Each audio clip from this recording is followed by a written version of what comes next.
نحمده ونصلي على رسوله الكريم أما بعد وإذ يعظكم الله بإحدى الطائفتين أنها لكم وتظنون أن غير ذات الشوكة تكون لكم ويريد الله أن يحق الحق بكلماته ويقطع دابر الكافرين.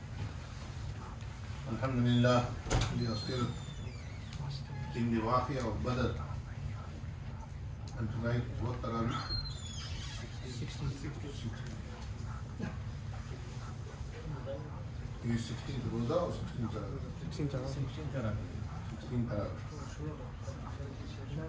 So when Rasulullah sallallahu alayhi wa sallam and the Sahaba reached a place called Safra, Nabi sallallahu alayhi wa sallam was informed by his two spies that he had sent, Bas and Adi radiallahu anhu, that Quraysh were a day or two away from the wells of Badr. Badr is a very small town.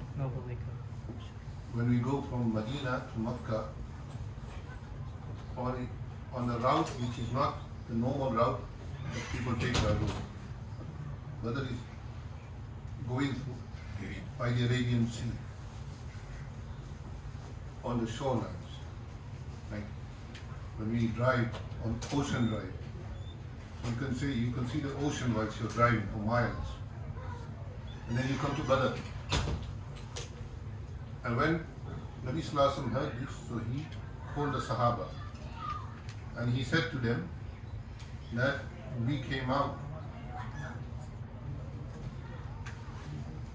either we confront the Qafila, the caravan of Abu Sufyan, and Allah will give us ghanima, booty, and Allah will give us ghalaba upon them. So a Sahabi by the name of Miqdad ibn Aswad radiallahu ta'ala anhu, he stood up and he said to Rasulullah sallallahu alaihi wasallam, Imdini ma amarakallah, nahnu ma'ak. Do what you have to do, what Allah commands you to. We are with you. Wallahi la naqulu kama qalat banu Israel li Musa, idhab anta wa rabbuka faqatila inna hahuna qa'idun. That we will not say what Bani Israel said to Musa alayhi salam. When Musa alayhi salam took them to do jihad against the Amalika, or the people who lived in Jerusalem at that time, they said to Musa alayhi salam, idhab anta wa rabbuka faqatila. You and your Lord Allah go and you both do qital, you do jihad. Inna hahuna qa'idun, we will sit here. Like today, unfortunately, the Muslim Ummah has become like that. That we just want dunya. Nabi Kareem sallallahu alayhi wa sallam said that when wahan will come into you, then tada alaykum al-umam, then all the nations will come above you and they'll want to eat you up.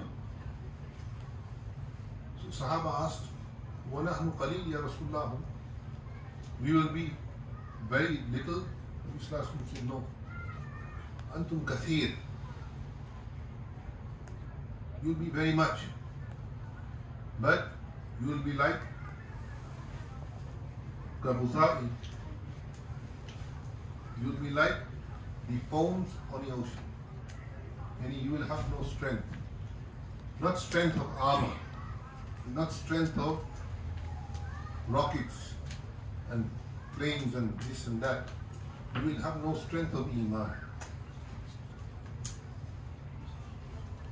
You will have no strength of Iman. That's what it is. That our Iman is not of that level. Our Iman is not of that level. We have a lot of, in the Muslim world, a lot of armchair jihadists. they come on Muslim channels and they give all their opinions. One of them is called Lal Topi. He gives a lot of opinions, but has never been one day on the border to guard the Muslim man. So this is what it is. But the Sahaba were not like us. Miqdad ibn al-Aswad said, وَلَكِنَّا نُقَاتِلُ.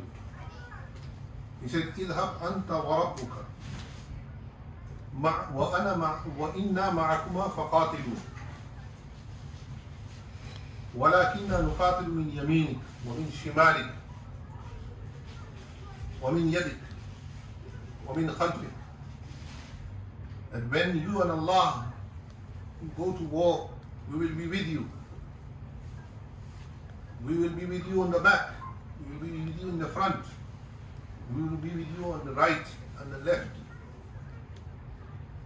When Nabi sallallahu alayhi wa sallam heard this from Miqdad, Nabi sallallahu alayhi wa sallam was very pleased to hear this.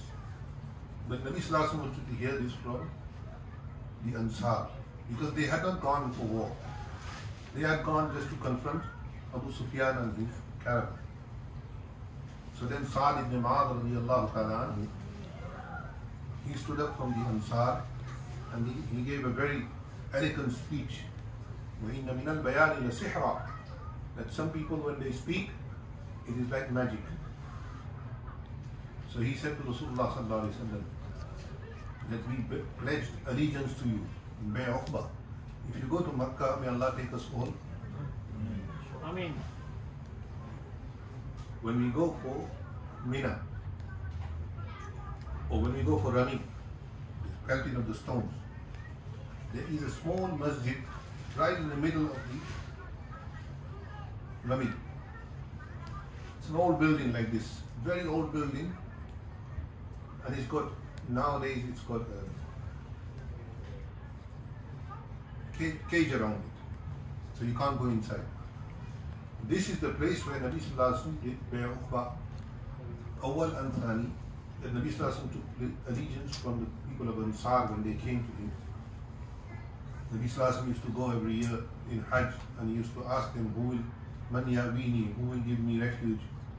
So Ansar was the one who took this, because to take Nabi sallallahu alaihi wasallam back with them was to take the wrath of Quraysh with you.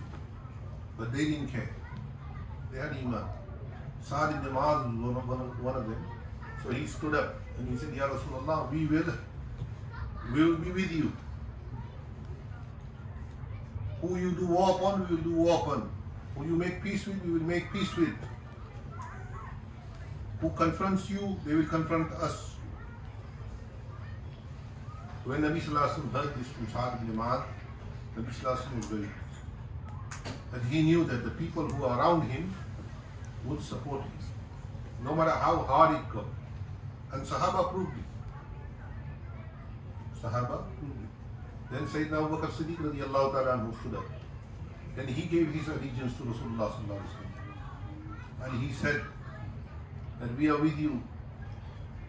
And he was always with Rasulullah. Allah subhanahu wa ta'ala has praised him in many praises in the Quran. One is that إِذْ يَقُولُ لِصَاحِبِهِ لَا تَحْزَنْ إِنَّ اللَّهَ مَعَنَا فَأَنزَلَ اللَّهُ سَكِينَتَهُ عَلَيْهِ وَأَيَّدَهُ بِجُنُودٍ لَمْ تَرَوْهَا. That when Nabi sallallahu alaihi wasallam did hijrah, the only person with him was Abu Bakr. When they were on the Mount of Thor in the cave, this is in Makkah, what is now called Aziziyah. Mount of Thor is there. The road that passes by is called Zatun Shari Zatun Yashaqayn radiyallahu ta'ala anha. This is the road named after the daughter of Sayyidina Abu Bakr Siddiq, Asma bint Abi Bakr radiyallahu ta'ala anha. Because for 3 days she used to take food for them and she tied it with her girdle, with her belt. So the road is famous as Zatun Nitaqi. Even today, no, it's very hard to climb that mountain. wouldn't advise anybody to climb it. And when Nabi Sallallahu Alaihi Wasallam and Abu Bakr Siddiq stayed in the ghar, that's very small, where the spiders spun its web, where the birds, the pigeons, they laid their eggs. It comes in Sirah Kitab. Some say that the pigeons that are around Haram are from that nasab. So Nabi Kareem Sallallahu Alaihi Wasallam, when he heard this from Abu Bakr, when he heard it from Umar, Sayyidina Uthman was not with them. Because Nabi Sallallahu Alaihi Wasallam had left him behind in Medina, because one of the daughters of Rasulullah Sallallahu Alaihi Wasallam, who was the wife of Sayyidina Uthman, was very ill. When they returned back from Badr, when they reached Medina, Hazrat Uthman had just finished burying her. That's why Hazrat Uthman was not with Rasulullah Sallallahu Alaihi Wasallam in the battle of Badr. All the rest of the Sahaba, Mashhur Sahaba, or Kibar Sahaba with Rasulullah Sallallahu Alaihi Wasallam. So Nabi Kareem Sallallahu Alaihi Wasallam then asked, so one of Sa'd ibn Mu'adh radiallahu ta'ala told Rasulullah Sallallahu Alaihi Wasallam that let me make, when they reached Badr, the ground where the water, where the wells were, the kuffar had taken. And the ground where the Muslims were, it was low bowed area. So Nabi Sallallahu Alaihi Wasallam then, they made a tent for Rasulullah Sallallahu Alaihi Wasallam, they made a small hut for him. And Nabi Sallallahu Alaihi Wasallam made dua all night in that hut. And oh Allah, if today these people are destroyed, yani my Sahaba is destroyed, then there will be nobody on the face of the earth who will worship me. And Nabi Sallallahu Alaihi Wasallam was crying, and Nabi Sallallahu Alaihi Wasallam was imploring Allah Subhanahu wa Ta'ala. It shows us that when halat come, when something happens to us which is hardship, we should not turn to anybody, we should turn to Allah. And we should ask Allah. When we read 2 rakat Salatul Haja, everybody knows Alhamdulillah, Qul Ya Ayyuhal Kafirun, everybody knows Qul Huwallahu Ahad. In the first rakat, we recite Qul Ya Ayyuhal Kafirun. In the second rakat, we recite Qul Huwallahu Ahad. After you do salam, then you ask Allah subhanahu wa ta'ala for whatever your need is. And when we do this, Allah subhanahu wa ta'ala will fulfill our need. It might take time because we don't do this on a regular basis. So if somebody comes to our house and knocks on our door and we've never seen them before and they ask for help, we don't immediately help them. We take time. But if somebody is regular to our house and they ask, obviously, we're more accustomed to them. So because we don't knock on the door of Allah every day, we should not expect Allah subhanahu wa ta'ala to immediately send farishta, angels. So that means that we should ask Allah on a daily basis. On a daily basis. After first salah, people run away. They think it's bid'ah to do dua after first salah. This is not bid'ah, this is sunnah. It comes in Bukhari Sharif. There is a bab that Imam Bukhari has brought, but not in Kitab al-Salah. He's brought it in Kitab al-Da'wat, where dua is. Babu du'ai fi salati. Babu du'ai ba'da salati. There are certain du'as you do in salah, and certain du'as you do after salah. The least dua you do after salah is Allahumma anta salam wa minka salam tabarakta wa ta'alika ya zil jalali wal ikram Allahumma a'inni ala dhikrika wa shukrika wa husni ibadatik. This is the least dua. But if you want to do more dua, you can do more dua. If we ask Allah subhanahu wa ta'ala, Allah subhanahu wa ta'ala will provide for us. So inshallah tomorrow we will go more into detail of the battle.